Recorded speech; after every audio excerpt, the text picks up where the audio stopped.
Based on the testimonies and narrations of the witnesses, the scheme starts from the proponent, who is either a member of the Senate or of the House of Representatives, who will inform Engineer Alcantara that he or she has a budget allocated for infrastructure projects.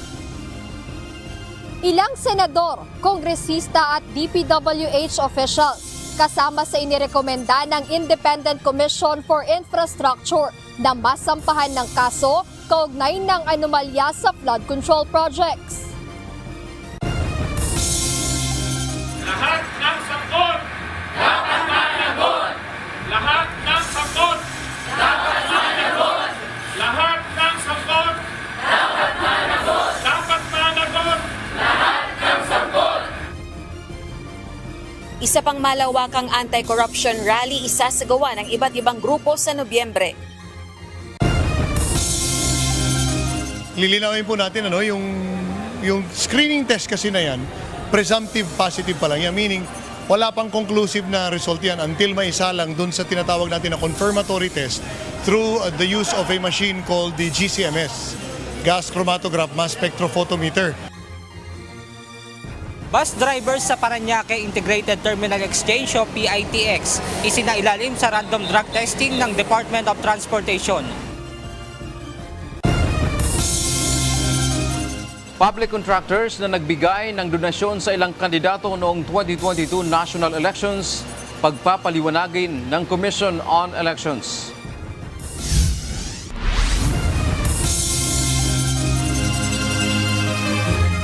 Magandang hapon, Pilipinas at sa buong mundo. Tayo po ay sabayang napapakinggan sa Radyo Libertad 1350, ang UNTV Radio. Una sa ating mga balita. Inirekomenda na ng Independent Commission for Infrastructure sa Office of the Ombudsman na sampahan ng kaso ang ilang opisyal ng gobyerno na umano'y sangkot sa anomalya ng flood control projects. Base sa mga dokumentong isinumite ng ICI kasama sa mga posibleng kasuhan ang ilang senador, kongresista at opisyal ng Department of Public Works and Highways o DPWH. Ito ang balita ni Jed Neresina live. Magandang hapon, Jed. Anong nilalaman ng interim report at rekomendasyon na isinumite ng ICI sa Ombudsman ngayong araw? Magandang hapon sa inyo, June at Monica. Ay kasabay nga ang nilalaman nga ng rekomendasyon na Independent Commission for Infrastructure o ICI na isinumite nila ngayong araw sa Office of the Ombudsman ay direkta nilang pinangalanan ang ilang mga opisyal ng gobyerno na umano'y sangkot sa natuklasan nilang kickback scheme sa mga flood control projects ng pamahalaan. At sa isang press conference din kanina, idinetalye ni ICI Chairperson Retired Justice Andres Reyes kung paano ito nangyayari.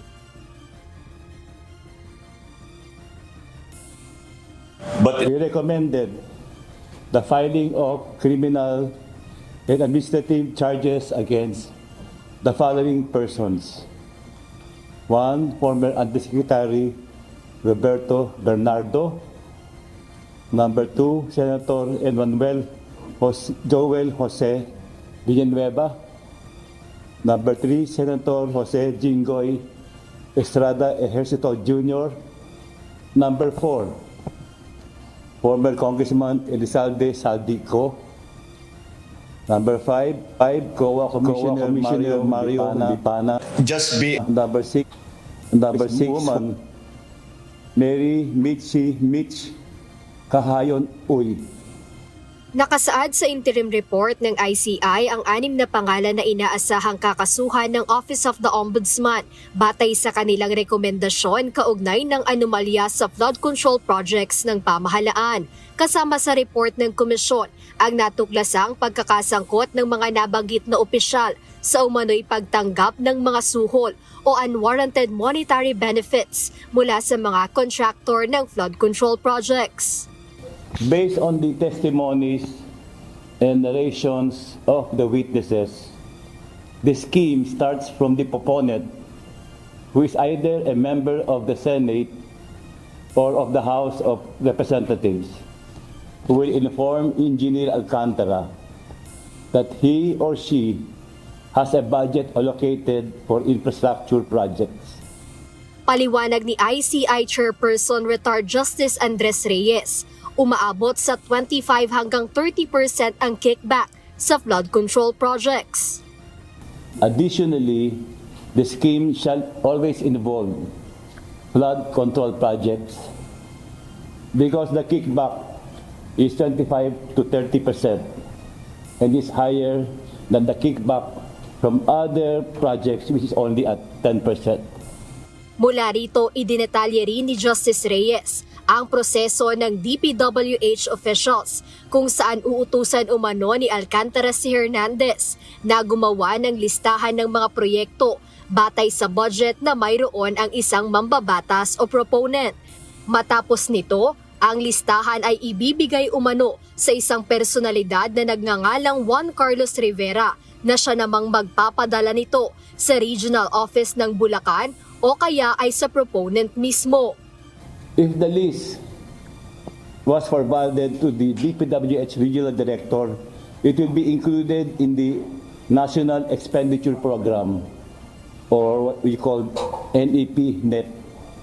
On the other hand, if the list is given to the proponent itself, he or she would insert the projects in the House General Appropriations Bill called HGAB or bicameral insertions wherein it would be reflected in the General Appropriations Act known as GAA.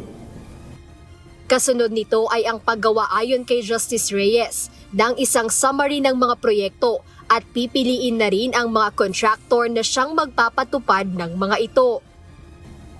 Once the projects were reflected in the NEP or GAA, Rivera will make a summary of the projects while Engineer Alcantara would then choose the contractors who would then implement the project. This would trigger the payment or obligations or SOP to the proponent. Kapag na-release na ang National Expenditure Program o NEP, ibibigay na ng mga contractor ang 10% alokasyon bilang advance payment, habang ang natitirang 15% ay ibibigay kapag naipasa naman ang General Appropriations Act o GAA. If the insertions were included in the GAA, the whole 25% SOP is given to the proponent. This 25% payoff is advanced by the contractors to ensure that the project will be awarded to them. Sa kabila nito, tiniyak ng Independent Commission for Infrastructure na hindi rito natatapos ang kanilang investigasyon sa flood control project scandal. Pangako ng komisyon sa publiko na patuloy ang pagsusumite ng referral sa Office of the Ombudsman hanggang sa kahuli-hulihang taong sangkot sa mga anomalyang ito. Bilang tugon sa issue, nanindigan si Senator Joel Villanueva na wala siyang kinalaman sa anumang flood control project na una pa lang ay tinutulan na niya at siya pa mismo ang unang nag-expose at kumwestiyon. Ganun pa man, naniniwala ang senador na malilinis rin ang kanyang pangalan pagdating ng takdang panahon. Si Senator Jinggoy Estrada naman ay tahasang sinabi na lahat ng paratang sa kanya ay walang katotohanan at batay lamang sa sabi-sabi. Nakahanda rin aniya siyang linisin ang kanyang pangalan at patunayang inosente siya sa ilalim ng proseso ng batas. Sa panig naman ng Office of the Ombudsman, sinabi ni Ombudsman Crispin Remulla na maaari nang simulan ng kanyang tanggapan ang pagdinig sa mga naihain sa kanilang mga reklamo. Ang iba aniya sa mga reklamong ito ay maaari ng isa lang sa preliminary investigation. Next would be preliminary investigation, I think. Some validation of some information. But basically, many of them are ripe for the picking or ripe for action already, at least for PI. Nangangahulugan ito aniya na karamihan sa fact-finding o validation ng mga impormasyon o ebidensya ay tapos na ng ICI, kaya't inaasahang mas magiging mabilis ang filing ng mga kaso sa Sandigan Bayan. June, Monica, ang mga nabanggit na pangalan ng mga opisyal ng pamahalaan dito sa isinumiteng interim report o rekomendasyon ng Independent Commission for Infrastructure o ICI ay galing doon sa mga nakalap nilang ebidensya at maging doon sa mga sworn affidavits mula kanila dating Department of Public Works and Highways, Bulacan 1st District Engineer Henry Alcantara, Assistant Engineer Bryce Hernandez at Assistant District Engineer JP Mendoza. At idinetalya rin kanina sa media ni Justice Reyes na ang mga nabanggit nilang mga personalidad ay posible umanong lumabag o nag-violate sa ilang mga batas. Particular na dito, aniya ay yung pagtanggap directly or indirectly ng bribe o suhol o pera mula sa mga kontratista at maging yung plunder o pagkamkam o pagnanakaw ng malaking halaga sa kaban ng bayan. At inaasahan naman bukas dito sa tanggapan ng ICI ay magkakaroon muli sila ng pangalawang assets recovery meeting kasama naman ang iba't ibang ahensya ng gobyerno. Ayan muna update mula rito sa Taguig City. Balik sa inyo. Jed, yamang ito ay isa lamang interim report. Ibig sabihin may kasunod pa ito, Jed. Meron pa bang mga personalidad na maaaring ma-rekomenda na kasuhan o ireklamo sa Office of the Ombudsman ang ICI? At kailan ba ito, kumbaga, mag-finalize yung kanilang report? Yes, June, hindi inaalis ng Independent Commission for Infrastructure o ICI na mayroon pang ibang mga personalidad na irerekomenda sila sa Office of the Ombudsman na makasuhan dahil anil na hindi pa tapos yung ginagawa nila investigasyon kaugnay dito sa mga anomalya sa flood control projects at kaugnay nga nito nagpapatuloy yung pagdinig nila dito sa isyong ito at sa Nobyembre nga nakatakda na may mga panibagong personalidad o resource person silang iimbitahan sa pagdinig. At bukod dyan, hindi rin binanggit partikular ng komisyon kung kailan yung deadline, kung kailan sila magfa-finalize na kanilang report dito sa Office of the Ombudsman dahil napakarami aniya ng iniimbestigahan nilang flood control projects. To be specific, 421 ghost flood control projects ang kanilang iniimbestigahan at binanggit nila na sa mga panahong ito ay hindi pa kompleto yung mga staff sila or hindi pa ganoon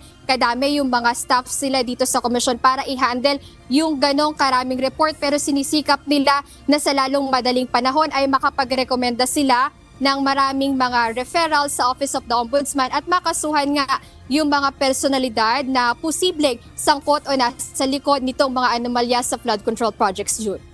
Ibig sabihin, may possibility na may mas malalaki pang personality na may dadagdag sa i-recommend nila o hanggang senador lamang, hanggang congressman? Yes, June, posibleng may mga malalaking personalidad na mapangalanan ang Independent Commission for Infrastructure o ICI dahil nauna nang nabanggit sa mga pahayag ni Executive Director Attorney Brian Keith Hosaka na yung kanilang investigasyon ay nakabase doon sa mga ebidensyang nakakalap nila kaya hindi pa nila masabi sa ngayon kung hanggang dito sa mga senador o kongresista lang yung mga kanilang sasampahan na or irerekomendang makasuhan sa Office of the Ombudsman, June. Maraming salamat, Jed Neresina. Hindi dapat madaliin ang pagsampa ng kaso sa mga individual na nasasangkot sa flood control scandal. Ito ang paninindigan ni Pangulong Ferdinand Marcos Jr. Naniniwala rin ang Pangulo na walang magiging epekto sa kredibilidad ng Independent Commission for Infrastructure o ICI ang pagla-live streaming ng mga pagdinig ng komisyon. Ito ang balita ni Ivan Alvarez. But just be yung nagmamadali, yung hindi maaari yan. Hindi delikado tayo. Kaya natin sabihin ko sa pulis, dakipin nyo na yan. Basta ikulong nyo, bahala na.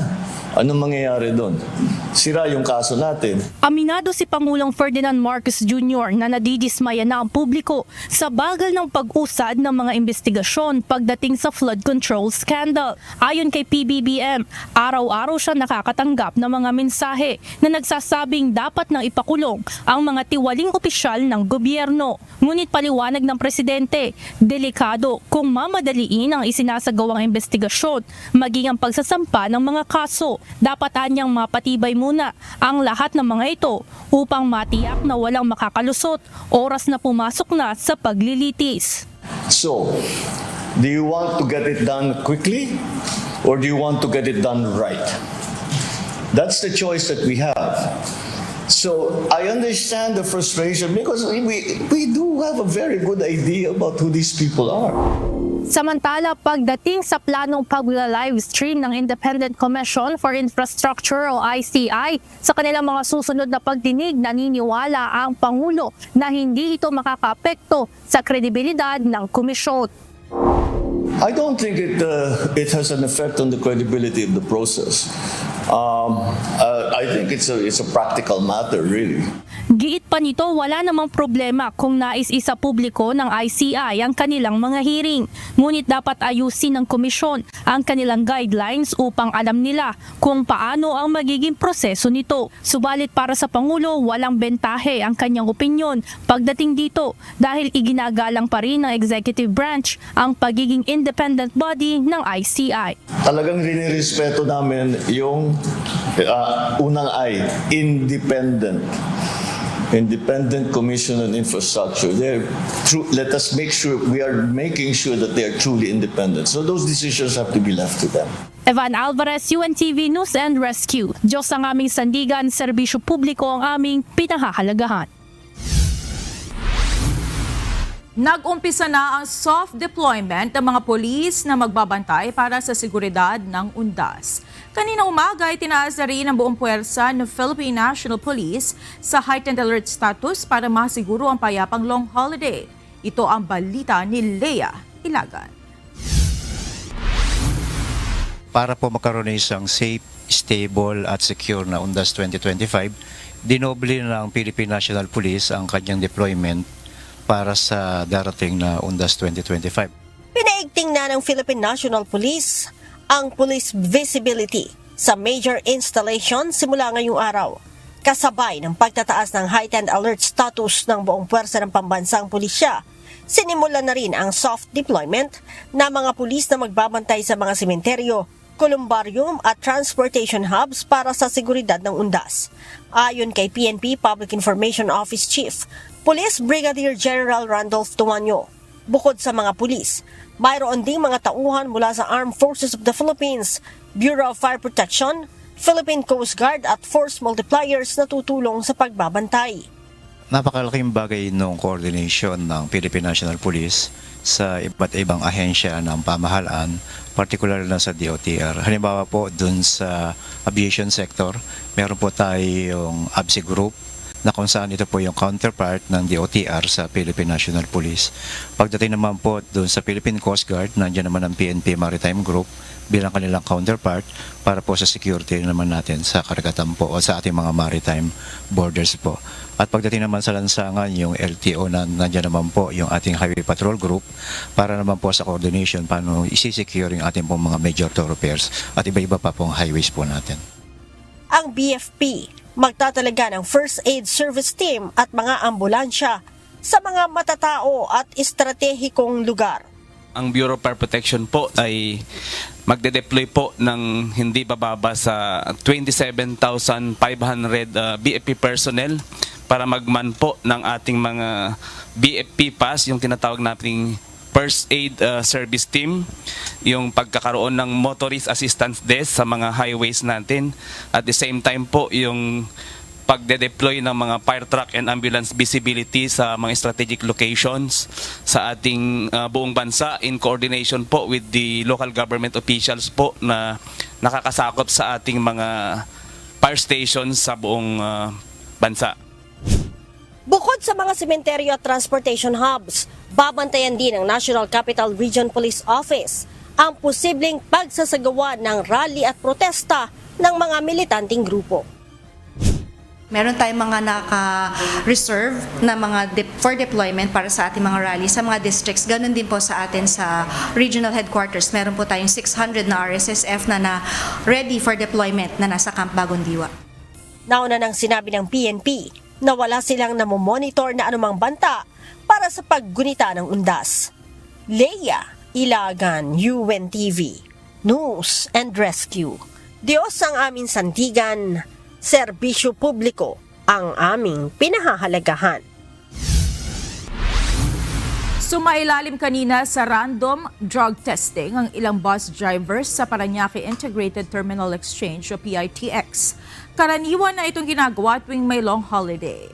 Ngunit sa ngayon, pinag-aaralan na ng Department of Transportation na gawin ng regular na pulisiya ito. Ito ang balita ni Benedict Samson.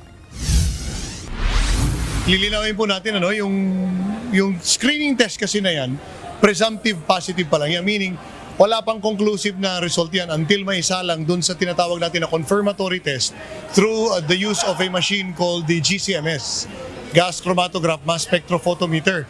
Nasa 140 bus drivers sa Parañaque Integrated Terminal Exchange ang sumailalim sa random drug testing ng Philippine Drug Enforcement Agency. Ayon sa PIDEA, paraan din ang nasabing drug test upang malaman ang mga gagawing intervention sa isang magpopositibo sa confirmatory test. Ngunit in the case of a driver, naka-hold yung kanyang lisensya, inform natin yung kumpanya kasi batay sa kanilang drug-free workplace policy, may intervention siya. Meaning, sasailalim siya sa drug dependency examination or DDE through a DOH accredited physician para malaman yung degree of drug use. From there, we will determine kung anong intervention ang gagawin sa kanya, kung gaano katagal at anong klaseng intervention. Nauunawaan naman ng ilang bus driver kung bakit kailangan ng ganitong pagsusuri sa kanila, lalo na ngayong inaasahang dadagsa ang maraming pasahero dahil sa undas. Malaking halaga po itong drug test po sa ngayon dahil para po sa mga safety namin mga pasahero, para na rin po sa seguridad namin. Okay lang po, maganda yung para normal lang yung biyahe. Nakatanggap naman ng impormasyon ang Department of Transportation na may ilan umanong bus company ang nakatunog at umiwas na sumailalim sa random drug testing ang mga bus driver. So kanina po naka-receive tayo ng reports na may mga ibang bus companies, dun pa lang sa bungad, hindi na nila pinapatuloy ang kanilang bus drivers dito. For one reason or another, we can just speculate kung bakit. Pero sabi ko nga po, dapat una kuhanin yung pangalan kung anong bus companies yun para we can issue the necessary show cause. Samantala, may isang lalaki naman na voluntaryong nagpa-drug test dito sa PITX ang nagpositibo sa initial testing. Tumanggi na itong magpa-interview, ngunit gate niya na niyaya lang siyang sumailalim sa drug test at mayroon siyang iniinom na maintenance medicine. Ayon naman sa PIDEA, isa sa ilalim pa ito sa confirmatory test upang matiyak kung dahil nga sa illegal na droga o kung sa iniinom nitong gamot ang dahilan ng pagpositibo ng resulta nito. Yes, totoo yun. Kaya nga doon sa consent form na pinapapirmahan sa kanila, pinapalista lahat ng gamot na ininom nila upang at least malaman natin kung nag-cross-react, baka yun yung nag-trigger ng cross-reaction. But it can also be very likely na gumamit din ng droga, malalaman natin through a confirmatory test. Sa ngayon ay kinumpiska muna ng Land Transportation Office ang driver's license na nagpositibong individual. Nanganganib namang tuluyan itong mabawian ng lisensya kung mapatutunayang gumagamit ito ng illegal na droga. Kapag nag-positive po yan based sa confirmatory test by PIDEA, again, we have to turn over yan sa police. And that's automatic cancellation, revocation of its license. So, yung kapag yan, babiyahin na, we make sure, kami naman, para hindi maantala ang ating mga pasahero, kung yung kanilang supposedly designated driver ay nag-positive, may instruction naman tayo sa LTFRB na tulungan, hanapan ng ibang masasakyan. Isa pa sa pinasisiguro ng kalihim lalo na sa mga bus company na nararapat na may mga karelyebong bus driver, lalo na ang mga malalayo ang biyahe. Pinag-aaralan naman ng DOTR na gawin ng regular ang random drug testing sa mga driver ng pampublikong sasakyan. Pangunahin na isa sa ilalim dito ang mga bus driver. Pero importante kasi po ang nangyayari po kasi na parang nagiging ningas kogon. Every time lang kapag merong ganitong mahabang bakasyon, mga important holidays sa atin, ang gusto ko po mangyari at hanapan po namin ng paraan na it will become a policy. Ayon kay Transportation Acting Secretary Giovanni Lopez, sa ngayon ay tututukan nila ang pagkakaroon ng sapat na pondo upang matugunan ang gastusin sa pagsasagwa ng regular random drug test. I mean, the main challenge po for the government is the funding. Di ba po, no? If you want to sustain this kind of program, dapat meron ka talagang pondo sa MOE mo. Dapat talaga nakabudget to. Benedict Samson, UNTV News and Rescue. Diyos ang aming sandigan, serbisyo publiko ang aming pinahahalagahan.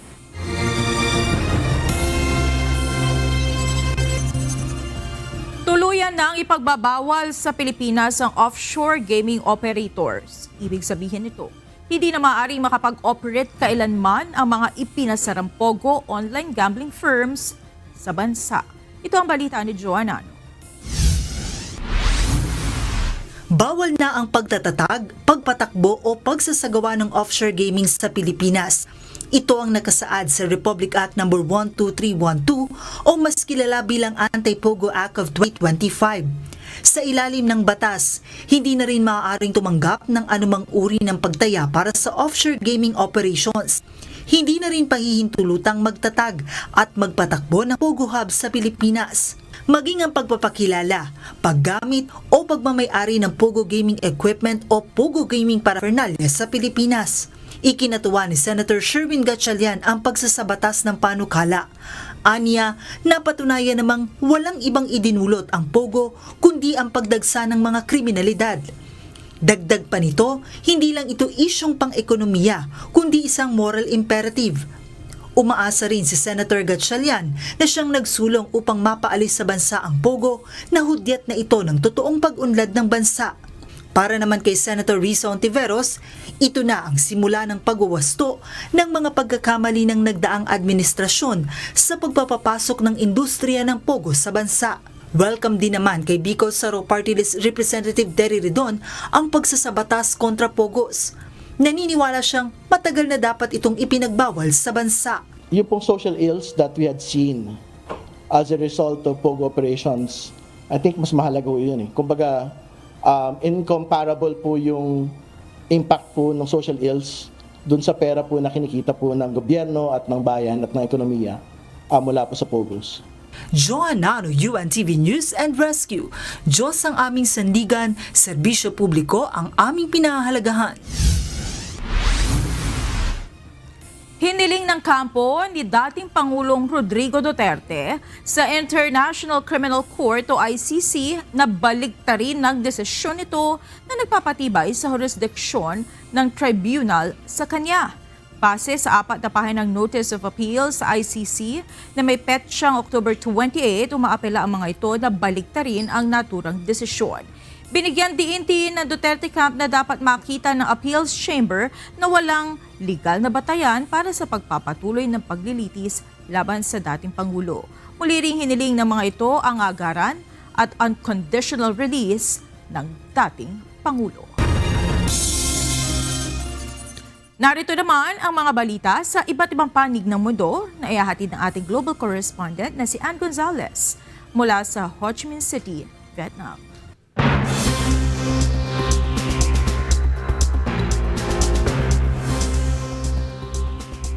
Magandang gabi, Monica. Nagbabala ang Food and Drug Administration o FDA ng Thailand laban sa Hong Thai Herbal Mix Balm Formula 2 matapos matuklasang kontaminado ito ng mikrobyo sa isinagawang pagsusuri. Ayon sa ahensya, lumagpas sa pamantayan ang produkto sa microbial at mold count kaya't idiniklarang substandard sa ilalim ng Herbal Product Act of 2019. Agad namang inirecall ng Hong Thai Panic ang 200,000 unit mula sa apektadong batch na ginawa noong December 2024. Tiniyak ng kumpanya na palalakasin nito ang quality control process at magbibigay ng refund o kapalit sa mga customer na nakabili ng naturang produkto. Dumating sa South Korea si US President Donald Trump. Isa sa magiging highlight ng pagbisita ng US President ang magiging paghaharap nila ni Chinese President Xi Jinping kung saan inaasahang pag-uusapan ng trade agreement ng China at Estados Unidos. Ito ang balita ni Lynn Perez. But we'll be going to South Korea, and then on the following day, a meeting with President Xi, as you probably heard. I'd be surprised if anybody didn't hear. That's a big meeting, and I think it's going to work out very well, actually. Lumapag na sa South Korea si President Donald Trump para sa huling bahagi ng kanyang Asian trip. Inaasahan ni Trump na magiging produktibo ang pag-uusap nila ni Chinese President Xi Jinping kaugnay sa ilang issue, particular na sa trade at tariffs. Ipinagmalaki rin ni Trump ang magandang relasyon ng US at China, kaya inaasahan rin nito na maibabasura na ang fentanyl-related tariffs na ipinataw nito laban sa China. Yes, I expect to be lowering that because I believe that they're going to help us with the fentanyl situation. They're going to be doing what they can do.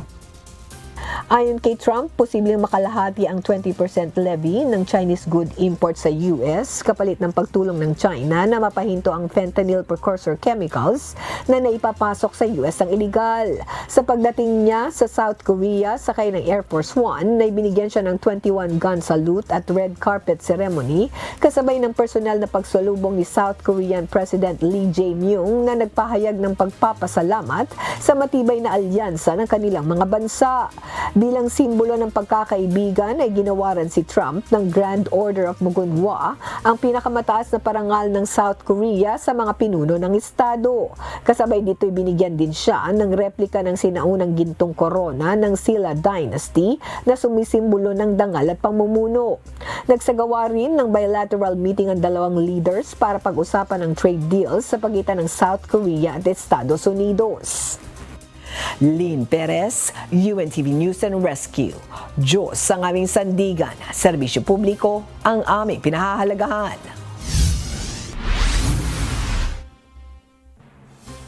Umabot na sa 64 ang nasawi sa pinakamalaking drug raid sa kasaysayan ng Rio de Janeiro, Brazil na nagmistulang gera sa pagitan ng mga pulis at sindikato ng droga. Mahigit 2,500 pulis na may kasamang helicopter, armored vehicles at drones ang sumalakay sa dalawang komunidad sa hilagang bahagi ng lungsod na kontrolado ng sindikato. Ayon sa mga ulat, 60 sa mga napatay ay hinihinalang miyembro ng sindikato habang 4 naman ay mga pulis na nasawi sa engkwentro. Tuniligsa ng United Nations at mga human rights groups ang marahas na operasyon na anila'y patunay na patuloy na pagtrato ng pamahalaan sa mga slum areas bilang enemy territory. Marami ang nagalit matapos arestuhin ang 18 anyos na street musician na si Diana Loginova, kilala bilang Nawoko, dahil sa pagkanta ng anti-war songs. Pinatawan siya ng 300,000 rubles na multa ng korte sa St. Petersburg dahil umano sa pagsira sa imahe ng hukbong sandatahan matapos awitin ang kantang ipinagbawal ng gobyerno. Nag-viral sa social media ang mga video ng suporta mula sa mga kabataan at kapwa buskers na patuloy na kumakanta ng mga peace songs bilang simbolo ng protesta. Ayon sa mga taga-suporta, si Nawoko ay inaresto lamang dahil sa kanyang singing at paninindigan, isang hakbang na nagpapakita ng patuloy na pagsupil ng Russia sa malayang pagpapahayag. At yan ang mga balita mula sa iba't ibang panig ng mundo. Mula dito sa Ho Chi Minh City, Vietnam, ako si Ann Gonzalez. Magandang gabi. Hindi pa tapos ang mga kilos protesta laban sa katiwalian. Sa susunod na buwan, meron na namang panibagong malawakang pagtitipon ang mga grupong dismayado sa nangyayari sa gobyerno. Pero bago ito, maglulunsad ng mga kilos kada linggo ang mga progresibong grupo. Ito ang balita ni Rosalie Coz. Lahat ng sakot! Dapat managot! Lahat ng sakot! Dapat managot! Lahat ng sakot! Dapat managot! Nagtipon-tipon demonstrasyon ang mga miyembro ng Kilusang Bayan kontra Kurakot o KBKK ngayong araw at inanunsyo ang isasagawang malawakang demonstrasyon laban sa korupsyon sa mismong Bonifacio Day, November 30, 2025. Pare-parehong nakasuot ng pulang bandana ang mga convener ng iba't ibang grupo bilang simbolo ng matinding paghahangad sa pagbabago at agarang pagpapanagot sa mga nasa likod ng korupsyon. Giit na mga ito, mas malaki ang isasagawang kilos protesta sa Nobyembre kaysa sa September 21 anti-corruption rallies. Ayon din sa Kilusan, pinaniniwala ang magbubunga ng pressure kay Pangulong Ferdinand Marcos Jr. ang November 30 nationwide rallies para seryosohin itong tugunan ang pinakamatinding corruption scandal sa bansa. Kaya tuloy-tuloy ang pangangalampag natin. Ayaw natin na maulit na magkakaroon ng kasuhan pero lokohan lang pala, walang magiging guilty sa hatol.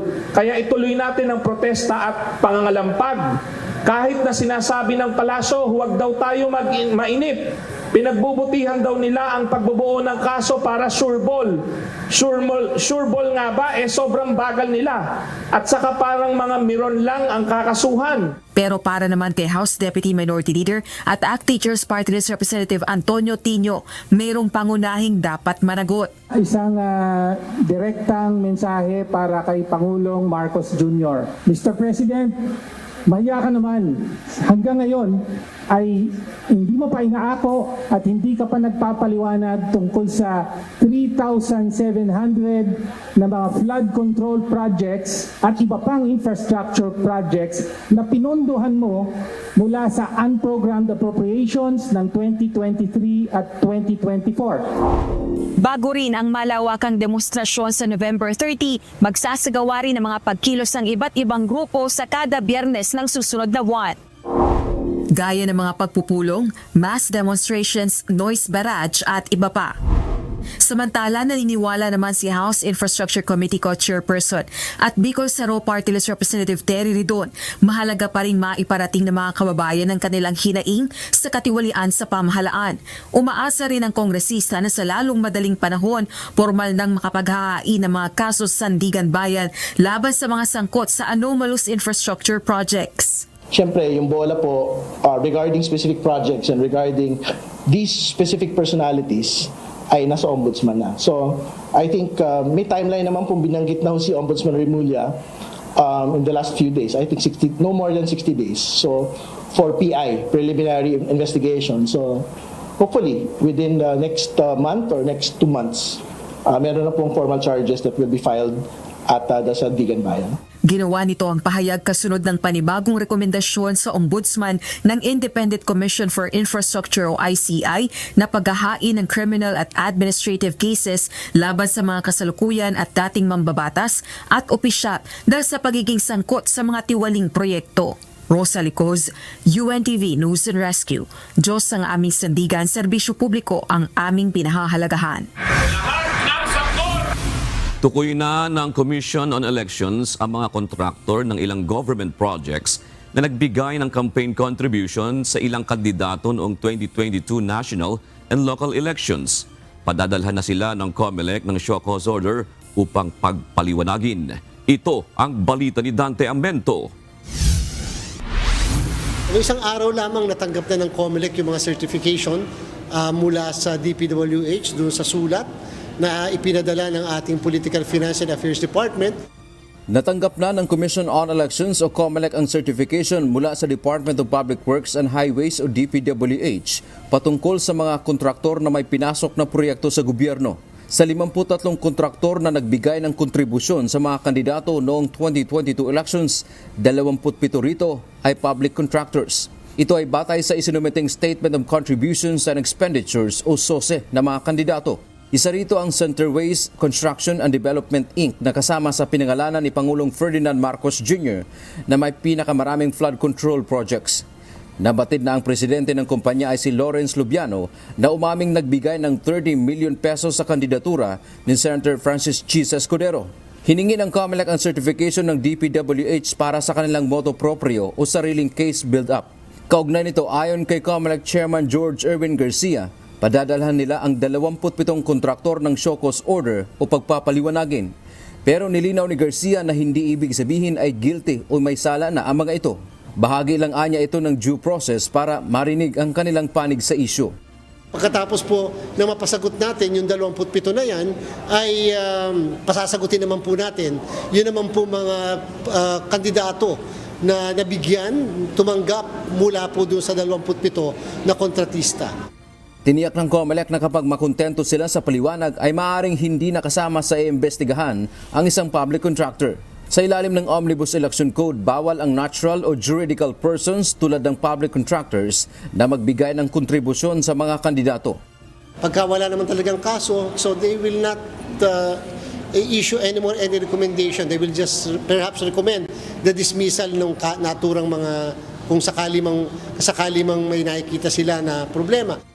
Kasong kriminal o election offense ang posibleng kaharapin ng mga public contractor na lumabag sa isinasaad ng batas at maaaring maapektuhan nito ang kanilang rehistro bilang kontraktor sa gobyerno. Bukas din ang COMELEC na ibigay kung hihingi ng ibang ahensya ng gobyerno ang certification ng DPWH para sa kanilang investigasyon. Dantiamento, UNTV, News and Rescue. Diyos ang aming sandigan, serbisyo publiko ang aming pinahahalagahan.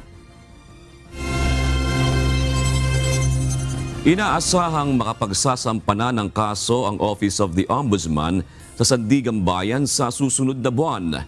Ayon kay Ombudsman Remulla, pinag-aaralan din ng kanilang opisina kung maaaring i-livestream ang mga preliminary investigation sa mga isinasagawang flood control scandal investigation. Ito ang balita ni Ivan Alvarez, live.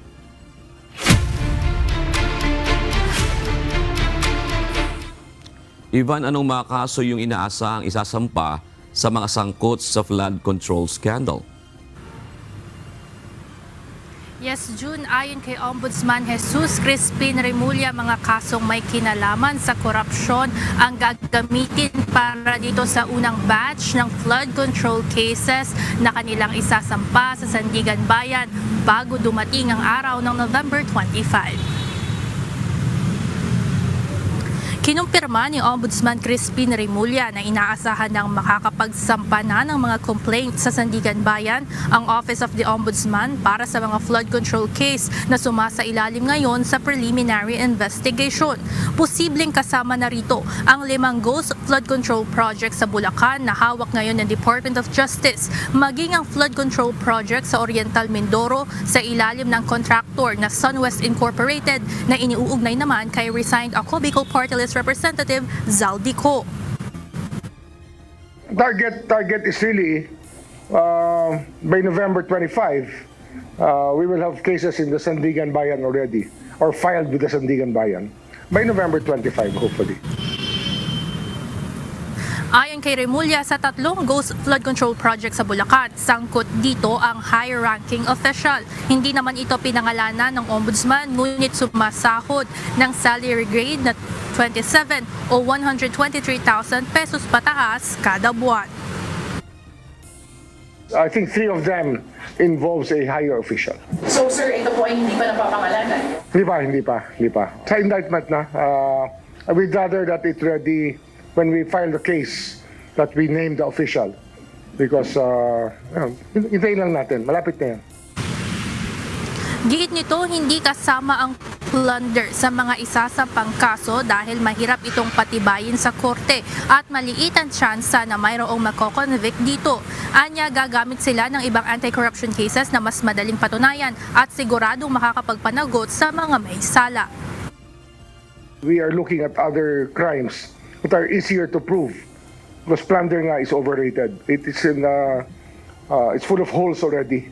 And all the jurisprudence about plunder has just explained that it's very hard to pass the test.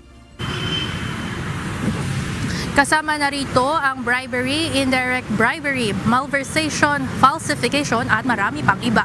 Samantala, 13 kaso ng flood control scandal ang sumasailalim ngayon sa paunang investigasyon. Susunod na rin kaagad ang pangalawang batch ng case recommendations na isinumite ng Independent Commission for Infrastructure o ICI ngayong hapon. DPWH and COA filings are now undergoing preliminary investigation, 13 of them. Kasama sa undergoing PI ay ang mga reklamong kinasasangkutan ng mga construction company na Sara at Curly Discaya, Wawaw Builders at maging Sims Construction. Pinag-aaralan din ng Ombudsman ang posibilidad kung maaari ding i-live stream ang preliminary investigation sa iba pang flood control scandal cases. Ayon kay Remulla, karapatan ito ng publiko bilang parte ng transparency ng Office of the Ombudsman. We're looking at the design where the PIs can also be viewed live. Kung pwede i-live stream na, pati preliminary investigation. Kasi nga, these are supposed to be public in nature.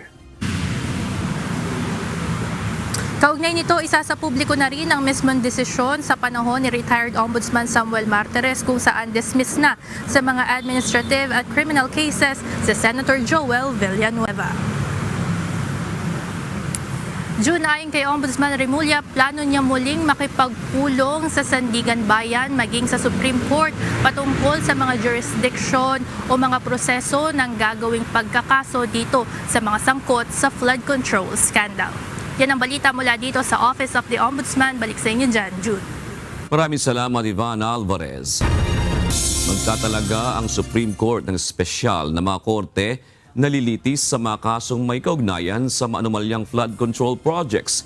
Isang kautusan ang inilabas ng Korte Suprema at inaatasan ang Office of the Court Administrator na i-monitor ang filing ng mga kaso sa mga Regional Trial Court.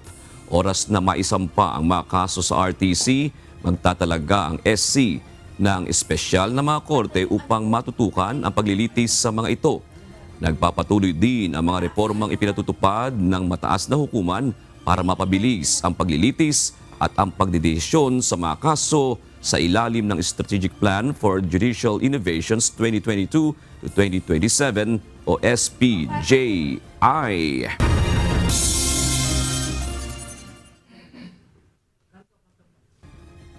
Naniniwala ang Department of Justice na maaari pa ring magamit ang affidavit ng surprise witness na si Orly Gutesa kahit na magkaroon ng issue sa notaryo nito. Magpapadala na rin ng subpoena ang DOJ sa mga kasama sa respondent sa 5 ghost flood control projects, kabilang na ang ilang dating Department of Public Works and Highways officials.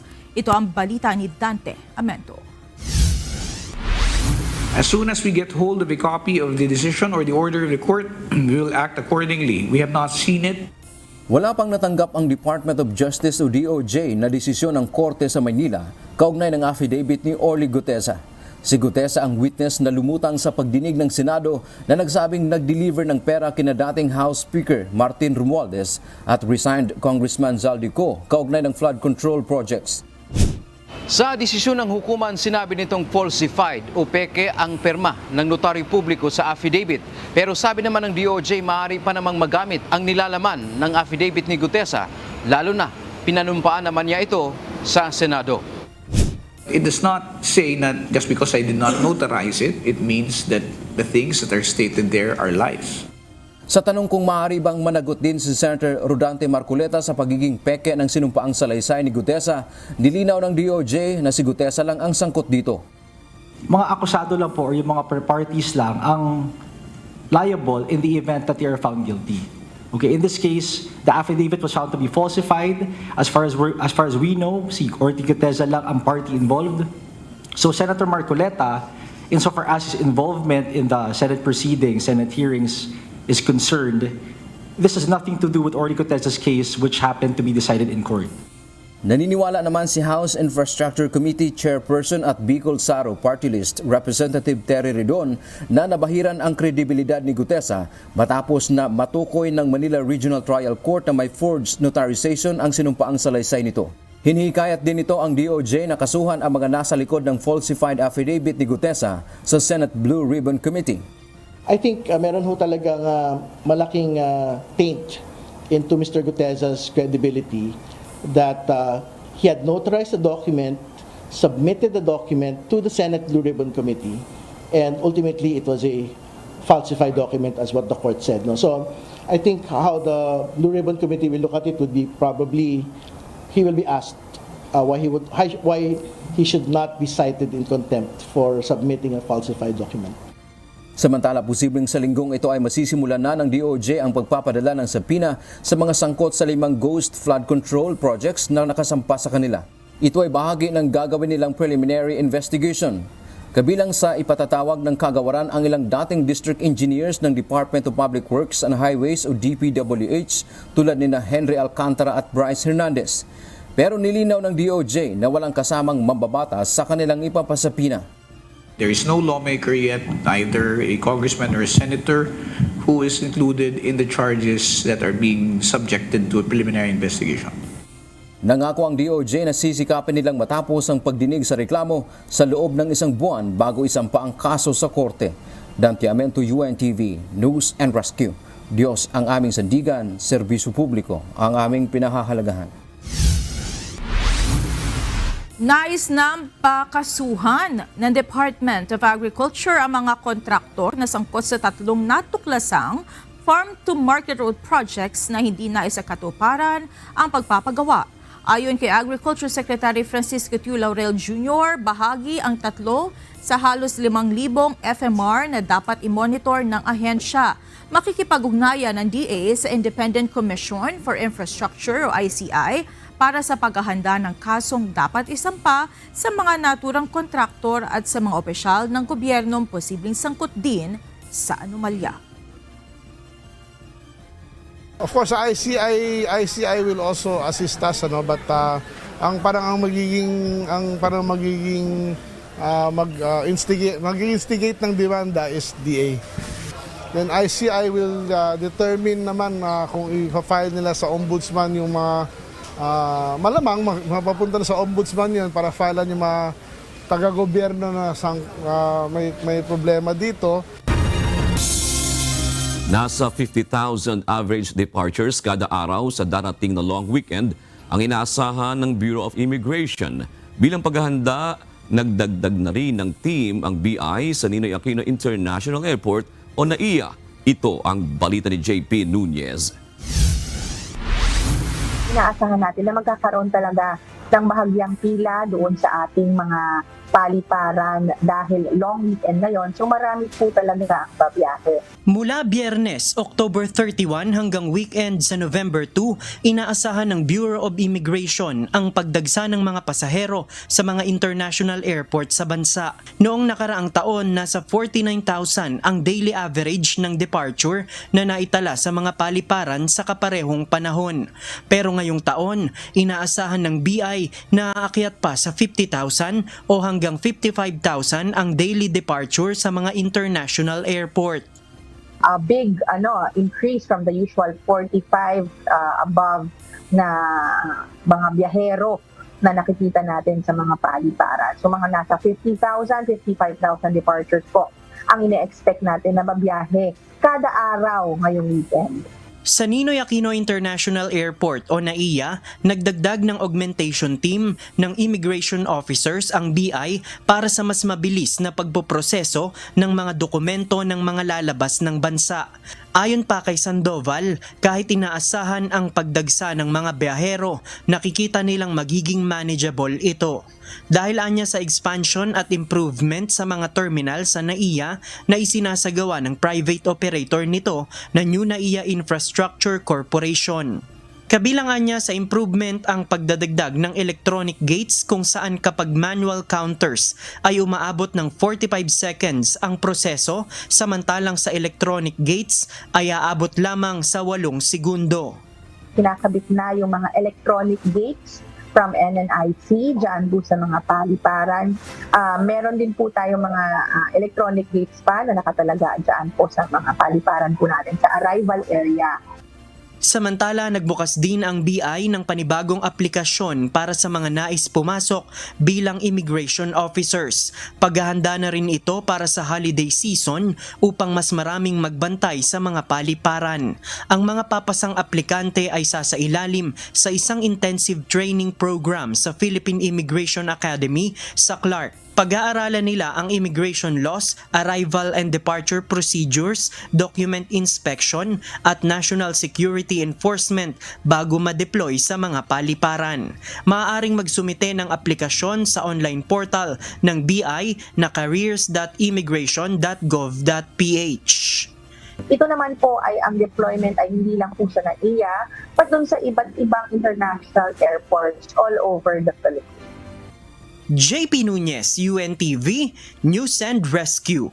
Diyos ang aming sandigan, serbisyo publiko ang aming pinahahalagahan. Ilang pasahero na pauwi ng Mindanao ang stranded ngayon sa Pantalan sa Maynila. Nagkansela kasi ang kanilang sasakyang barko, kaya't ang iba sa kanila ay sa Lunes na makakabiyahe. Ito ang balita ni Ryan Lacanlale. Hindi, doon na po, for good na. Alagaan ko na lang yung mama ko. Ay, naiyak ako. Paano yan? Hindi kayo aabot ng Hondas? Dito na lang. Dito na lang. Titiri kayo ng kandila. Pero sinabihan nyo na sila?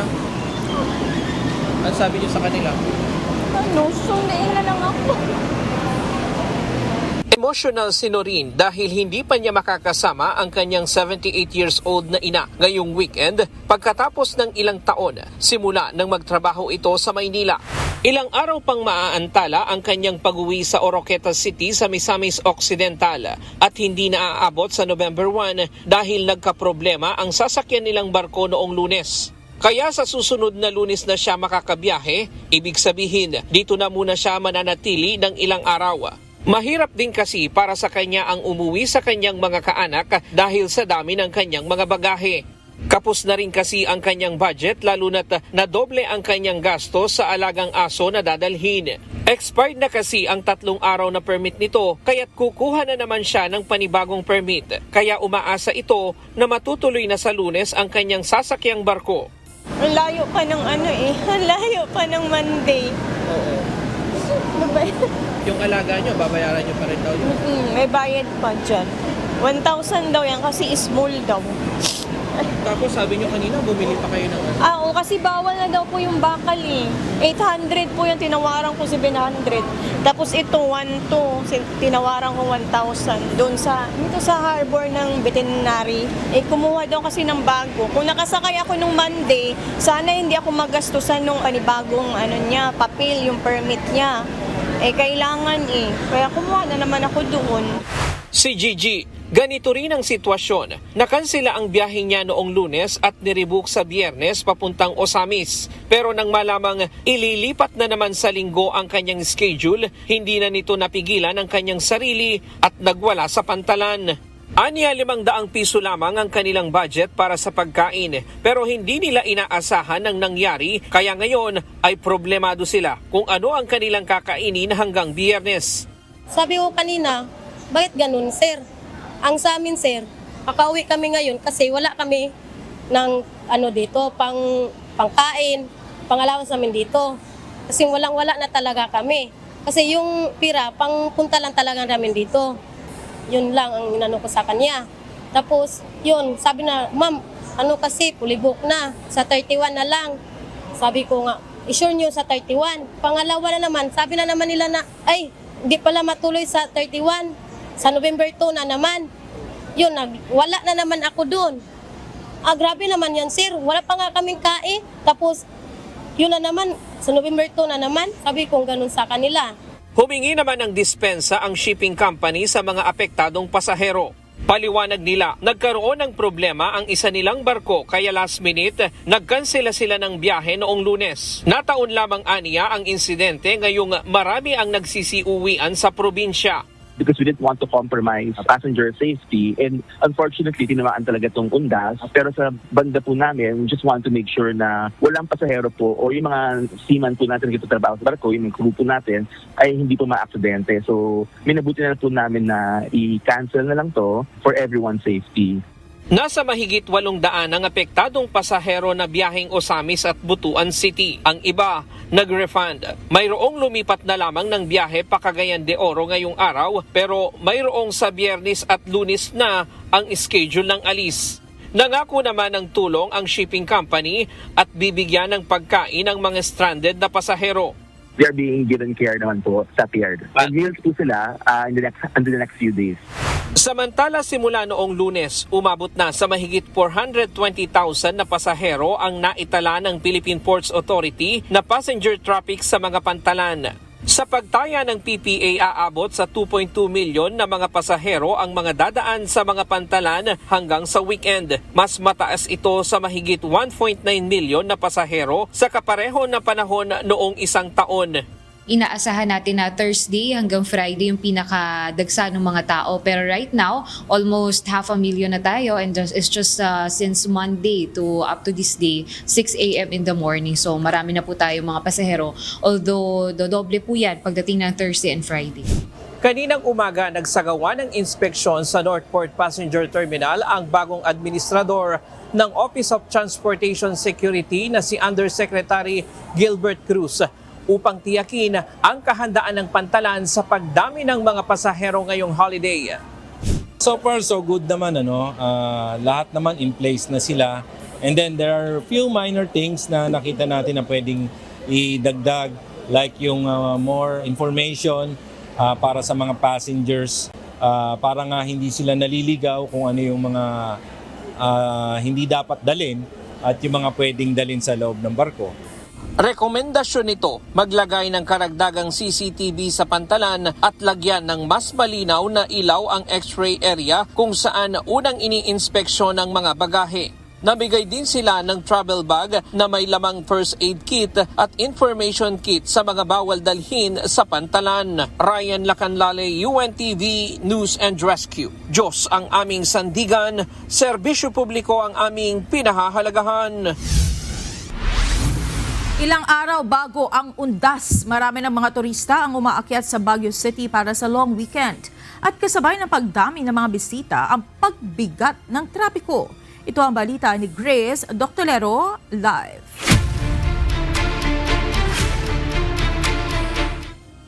Grace, gaano na karami mga turistang dumarating at kumusta na ang daloy ng trapiko sa mga pangunahing lansangan dyan sa lungsod? Yes, Monica, ramdam na nga ang pagdami ng turista sa Baguio City. Bagaman hindi pa nagsisimula ang long weekend, marami na ang umakyat ng maaga upang makaiwas sa trapiko ng undas.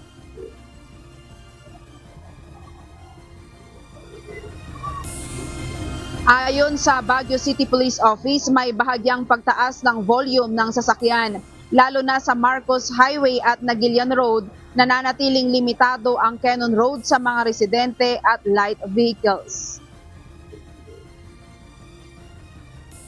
Kasi marami pong tao. Okay naman po, masaya po. Malamig. Ngayon lang po kami pumunta ulit ng Baguio. Ano po yung mga nag-work po, katulad po nito na pinahiram po nila kami ng jacket kasi po naka-skirt po kami. Kaya siguro po yung pagiging mabait din po ng mga tao dito, yung mga locals po. Ayon sa mga barkers sa biking area sa Burnham Park, dumadami na ang mga turista lalo't sarado ang Burnham Lake para sa rehabilitasyon. Inaasahang mas marami pa ang dadagsang bisita pagdating ng Biyernes. Para sa akin, ma'am, konti pa po itong mga turista ngayon eh. Baka sabi natin Friday po, ganun. Sa mga nakikita ko, ma'am, kasi syempre taon na rin naman dito, kaya parang kabisado na. Yung ibang kasing customer, tinatanong nila kung kailan mag-o-open tong Burnham Lake. Kasi hindi naman nila alam kung nag-close, ganun. Sasabi namin, i-renovate 4 to 6 months, ganun. Yun po. Kaya yung iba, nadi-disappoint din. Ayon naman sa Baguio City Police Office, nasa 120 traffic enforcers ang idideploy sa lungsod mula October 30 hanggang November 2. Kasama ang mga force multipliers, barangay tanod at volunteer groups upang matiyak ang maayos na daloy ng trapiko. Pinapalalahanan ng CDRRMO ang mga motorista na mag-ingat sa fog at madulas na kalsada, lalo na sa gabi. Monica, may mga medical at rescue teams din sa mga strategic area para sa emergency. Sa kabila ng pagdami ng turista, nananatiling maayos ang sitwasyon sa Baguio City. Yan muna ang balita mula dito sa lungsod ng Baguio. Balik sa'yo, Monica. Maraming salamat, Grace Doctolero. Suspendido ang voter registration para sa barangay at sangguniang kabataan elections o BSKE 2026 mula bukas October 30.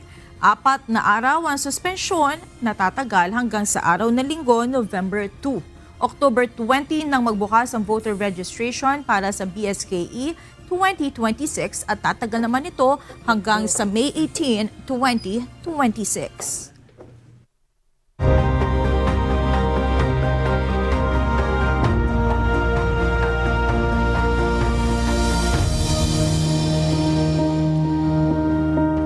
Matinding trauma para sa mga residente ng Davao Oriental ang naiwan ng nangyayaring magnitude 7.6 na lindol nitong Oktubre. Agad na nagbigay ng medical services at nagsagawa ng relief distribution ng Members Church of God International o MCGI sa mga residente na pansamantalang nanunuluyan sa mga evacuation center. Ito ang balita ni Gladys Tuwabi.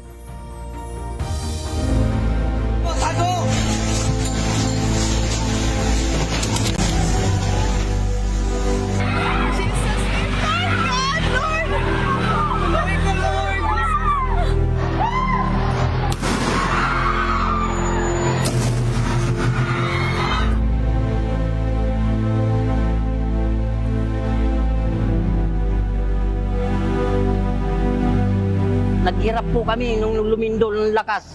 Akala namin wala na kami. Sa amin po naranasan namin, gugustuhin pa namin may bagyo o yung lindol hindi namin kaya. Yung lindol kasi, umahakbang ka. Kahit ano, parang nahihilo ka. Pasasalamat namin sa Panginoon na hininto talaga yung lindol. Kahit papaano, nakaraos din kami sa hanggang ngayon, nanginginig pa ako sa takot sa lindol.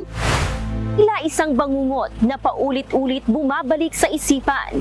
Hanggang ngayon ay nababalot pa rin ng matinding takot at pangamba ang karamihan ng mga residente sa Davao Oriental matapos yanigin ng malakas na lindol ang probinsya.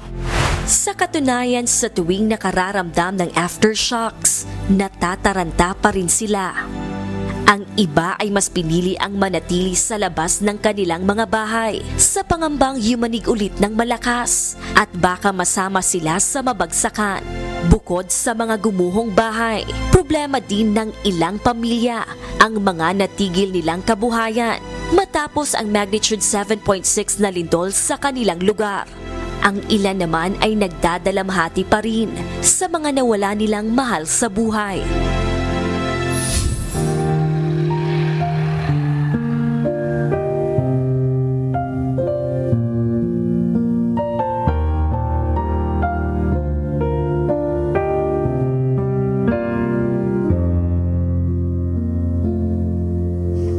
Dala ang diwa ng pagkakawang gawa.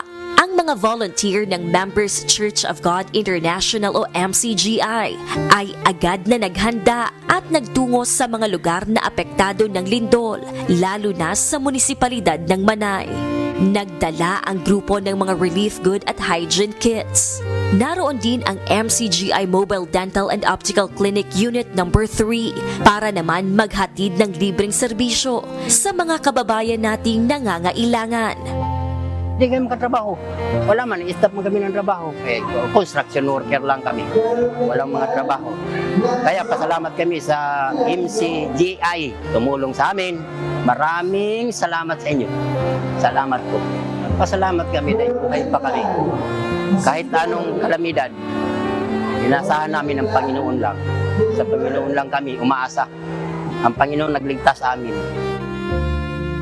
Malaking pasasalamat ko sa MCGI na dumating kayo dito. Ngayon lang ito nagka-opportunidad na napakaganda at maraming salamat sa inyo na nagpunta kayo dito sa amin. Kahit malayo, nagpunta kayo dito sa amin. Maraming salamat sa inyong tulong. Isa sa mahalagang serbisyo na dala ng MCGI ay ang pagbibigay ng psychological first aid and debriefing para sa mga residenteng nagkatrauma dahil sa lindol. Kanina po habang kinausap ko yung isa sa mga survivors po nung nakaraang paglindol, habang kinakausap ko po sila, doon ko po naisip kung gaano kabuti ang Diyos despite na nangyari yun sa kanila. Naging thankful pa rin po ako sa experience kasi parang foreign po kasi na parang i-offer po yung psychological first aid kasi yung ino-offer po usually is yung physical, dental, optical. So parang isa po ito sa naging paraan and masaya po ako na sa pamamagitan ng iglesia natin, nakabahagi po tayo. Sa tala ng Davao Oriental Provincial Government, higit 200,000 ang mga pamilyang apektado ng nagdaang lindol. Kaya naman tuloy-tuloy pa rin ang kanilang pakikipag-ugnayan sa mga ahensya ng pamahalaan at pribadong sektor upang matulungan ang mga biktima na muling makabangon sa naranasang kalamidad. Gladys Tuwabi, UNTV News and Rescue. Diyos ang aming sandigan, serbisyo publiko ang aming pinahahalagahan.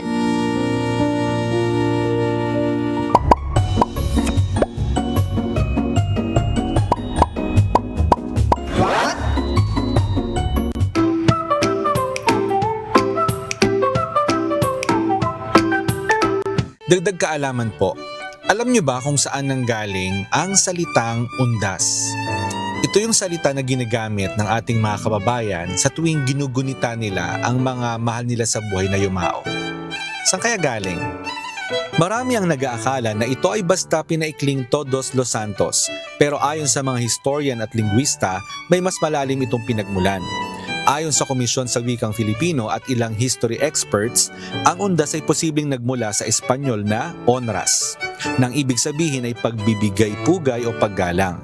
Noong panahon ng mga Kastila, ginagamit ang terminong Dia de las Honras o Day of the Honors para sa mga seremonyang ginaganap sa paggunita sa mga pumanaw.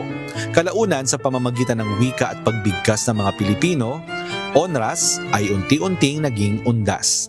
May isa pang teorya na sinasabi ng ilang mananaliksik. Ang undas daw ay maaring konektado sa Latin word na undas na nangangahulugang alon o daloy. Hindi ito opisyal na pinagtibay pero sinasabing maaring sumisimbolo ito sa tuloy-tuloy na pag-ikot ng buhay at alaala.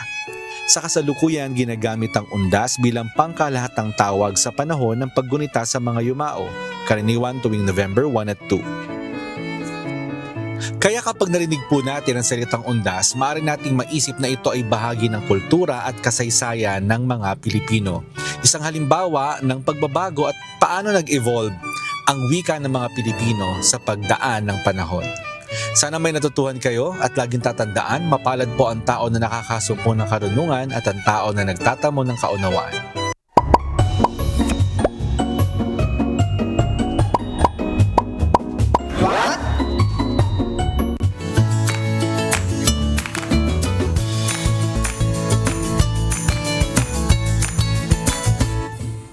Narito naman ang mga komento ng ating mga kausi ngayong pong araw na Miyerkules.